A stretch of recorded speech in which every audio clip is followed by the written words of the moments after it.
ভাবি শুয়ে আছে, হ্যাঁ ভাই আস্তে আস্তে রুমে ঢুইকা আহা খাটের উপরে উঠছে, হ্যাঁ কাঁধের নিচে হাত দিল, গলার নিচে হাত দিল, পিঠের নিচে গেল, আস্তে আস্তে কোমরের নিচে যায়, হুট করে হাতটা সরাই নিছে। তো ভাবি তো রোমান্টিক ভাবে জিজ্ঞেস করছে, কি ব্যাপার, তুমি হাতটা সরাই নিলে কেন? আরে মোবাইলের চার্জার খুঁজতেছিলাম, পাইয়া গেছি।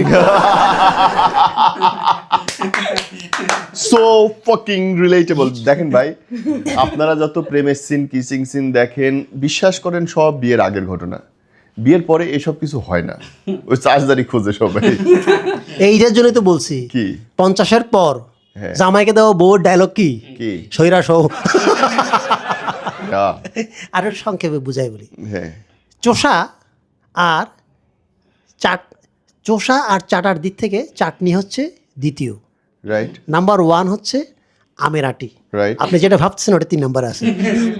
হ্যাঁ আচ্ছা, এই দেশের মানে কথা বা এই দেশের কোনো কাজ কাম বা কথাবার্তা আমার ভালো লাগে না। তুমি ওই দেশে জন্মেছো তো, হ্যাঁ, কও। যাই হোক, যেমন এই দেশে একটা কথা আছে না যে এই দেশে স্বামীর নাম মুখে নেওয়া দোষ, স্বামীর নাম মুখে নেওয়া দোষ, অন্য কিছু মুখে নিয়ে এত দোষ স্বামীর স্বামীরটা মুখে নেওয়া দোষ না। না, না, না, ঠিক আছে, স্বামীরটা মুখে নেওয়া দোষ না।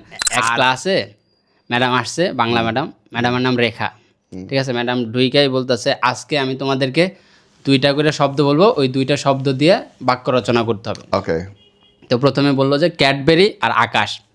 সব শিক্ষার্থী হাত তুললো, ফার্স্ট বয়কে দাঁড় করাইলো, তুমি বলো ক্যাডবেরি হাতে পাওয়া আকাশের চাঁদ পাওয়ার সমান।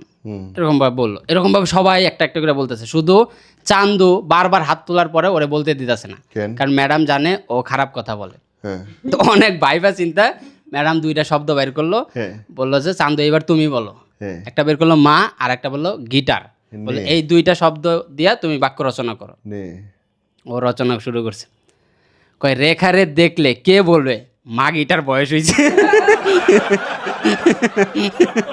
তো যে সিলেটি এক লোক গেছে চট্টগ্রামে মেয়ে দেখতে, গেছে তো দেখে দেখে শেষের দিকে এসে জিজ্ঞাসা করতেছে, মেয়ে পাক শাক সব পারে তো? হ্যাঁ মেয়ের মা উঠা বলতেছে, পাক তো পারে, শাক মনে হয় একটু বলে তলে করে দিবে। হ্যাঁ, ওদের দেশে তো আবার ল্যাঙ্গুয়েজে মিষ্টি। নির্বাচন আমাদের 12ই ফেব্রুয়ারি, রাইট তবে অনেকে বলতেছে ভোটটা 14ই ফেব্রুয়ারি হলে ভালো হইতো, ভোটটা হোক ঠোঁটে আর ভোটে। তবে আমাদের দেশে কিন্তু অদ্ভুত অদ্ভুত কালচার সব। কিরকম? যেমন বইমেলা নিয়ে কথা বলি, বইমেলা হচ্ছে এমন একটা মেলা যেখানে বই বাদে বাকি সব কিছু বিক্রি হয়। আগের দিনের আপনার একটা কালচার তো ছিল, রাজা রাজা খুব খুশি হয়েছে, অ্যাজ ইফ ও দেখতাছে, ও বাসায় গিয়ে জুম করে দেখবে, এখন তো লাইনে পড়তাছে না। আমি ভাবতেছি যে ভাই কোনোভাবে কি সিটটা চেঞ্জ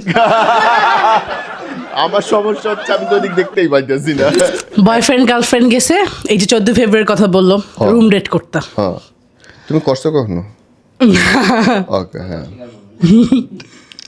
ডেট কি শুধু রুমেই হয়, কত জায়গায় হয়। বাহ বাহ, এক্সপ্লোর। তো গেছে, তো গার্লফ্রেন্ড শাড়ি টাড়ি পরে তো বের হয়, শাড়ি টাড়ি সব কিছু খুইলা বলতেছে, আজ থেকে আমার সব কিছু তোমার। এ পুরান শাড়ি দিয়েও কি করবে? না ছেলে ওইটাই তো বলতেছে, আমি তো ছেলে, আমি তোমার শাড়ি টাড়ি দিয়ে কি করবো? ট্রু। বলছি কিছু কিছু মেয়ে এত টাইট জিন্স পরে যে, হ্যাঁ। আমি একবার পরছিলাম জ্যাঙ্গা প্যান্টের জ্যাঙ্গা খুলে চলে আসছে। অনেক কঠিন তো। আমি বুঝি না, মানে এটা কি মাপ দিয়ে বানায় নাকি না But মাপ দিয়ে কিনে? আমার মনে হয় সবাই এক সাইজ ছোট পড়ে। এক সাইজ ছোট পরে ছেলেরা হাগে, কিন্তু মেয়েরা হাগে না। তাহলে মেয়েরা কি করে? মেয়েরা ফ্রেশ হয়। আমরা এত খ্যাত, মানে আমরা আগে, ওরা হাগে না, ওরা ফ্রেশ হয়। তো এত শীত পড়ছে যে, এত কুয়াশা পড়ছে যে, সকালবেলা মর্নিং ওয়াকে বউর নিয়ে বাইরে আর জন্য বউর নিয়ে ফেরত আসছে। আগেকার তো একটা কালচার ছিল যে রাজারা অনেকগুলো বিয়ে করতো। হ্যাঁ, সাধারণ মানুষও করতো। হ্যাঁ, তো মমতাজ মারা যাওয়ার পরেও তো শাহজাহান অনেকগুলো বিয়ে করছিল। আগেও করছিল 800-র উপরে বোধহয় সব মিলে তার। হ্যাঁ, তো 800 ধরলাম 800, যদি এটা মমতাজ বেঁচে থাকাকালীন দেখতো, সে কি বলতো? কি বলতো? জাহাপনা আপনি মহান, একই ডিশের লাইন দিয়ে 800টি টিভি চালান। বাহ বাহ। এরকম ভাবে রাজাদের তো বিশ্রামাগারে অনেক দাসীরা থাকতো। ভাই ওরা বিশ্রামাগারে কি পরিমাণ পরিশ্রম করতো যে 200 300 500 দাসী থাকতো। আহ আহ আহ। এবং পরিশ্রমটা দেখতে বাধ্য ছিল কিছু মানুষ, বসে দাঁড়া দাঁড়া দেখতো ঠিক মতো যাচ্ছে কিনা সব। তো এটা রিচুয়াল ছিল। যে রাজা ঠিক মতো যদি পালন করতে না পারতো তাকে রাজা মানা হইতো না। ভাবি রুটি বানাইতেছিল, বানাচ্ছিল, তো বারবার রুটি পুড়ে যাইতেছে। যাচ্ছিল। তো ভাইয়ের কাছে এসে দেখাইলো, প্রথম বলতেছে ময়দাটা পাল্টায় দেখো, আবার আসছে রুটি পুড়ে গেছে, আটাটা পাল্টায় দেখাও, গেল, আবার আসছে বলতেছে কড়াইটা বদলায় দেখো। না ভাই, বউ বদলাইতে হবে। এ বউ বদলাইতে হবে, ও বোধ দিয়ে হবে না। এরকম এক মহিলা কি গেছে বাজারে, গেছে? কয় যে বেগুন কত করে? গোল বেগুন 50 আর লম্বা বেগুন 100। আমার জামাই নাই বলে আপনারা বেগুনের দাম এত বাড়াই দিবেন? এইটা ইতিহাসের সেরা যোগ। ও মাই গড, ইজ বিউটিফুল। না না, ওই 3 বান্ধবী সবজির দোকানে গেছে, হ্যাঁ যা শশা কিনতে গেছে, হ্যাঁ সে বলতেছে আমাদের 3টা শশা দেন। হ্যাঁ। কয় না না, 4টা নেন, 4টা নিলে হাফ কেজি পূরণ হবে। এটা খাওয়া যাবে? একটা খাওয়া যাবে। ওই আই মূলাতে এত বেশি ফসফরাস এবং ক্যালসিয়াম থাকে যে যে এইটা দাঁত এবং হাড় মজবুত করার পাশাপাশি হ্যাঁ। কম্বলের ভিতর গরম রাখতে সাহায্য করে। মানে ভিক্ষার অনেক ক্যাটাগরি বাইরিস। কিরকম?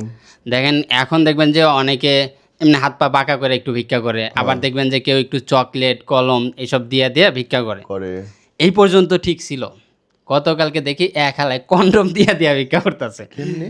তো কন্ডমের প্যাকেট এক একজনের হাতে দিয়া বলতেছে যে ভাই আমি খুব গরিব অসহায়, আমি 2 দিন ধরে কিছু খাই না, আমার একটু সাহায্য করেন। তা আমারেও দিছে। আমি জিজ্ঞেস করলাম, মানে আমারেও দিছে প্যাকেট একটা, দেওয়ার পর আমি জিজ্ঞেস করলাম তোর বাসা কই? কই ভাই আমি ওই যে সামনের বস্তিতেই থাকি। আচ্ছা ঠিক আছে, সবগুলা প্যাকেট কত দেয়া কিনছোস? কয় ভাই 1000 টাকা দিয়ে। আমি বললাম আমি তোর 3000 দেবো, সব প্যাকেট আমারে দে। ও তো খুশি হয়ে গেছে। কয় ভাই আপনি এত প্যাকেট দিয়ে কী করবেন? আমি বললাম তোর বস্তিতে বিলাম। কয় কেন? কই যেন তোর মতো গরিব আর পয়দা না হয়।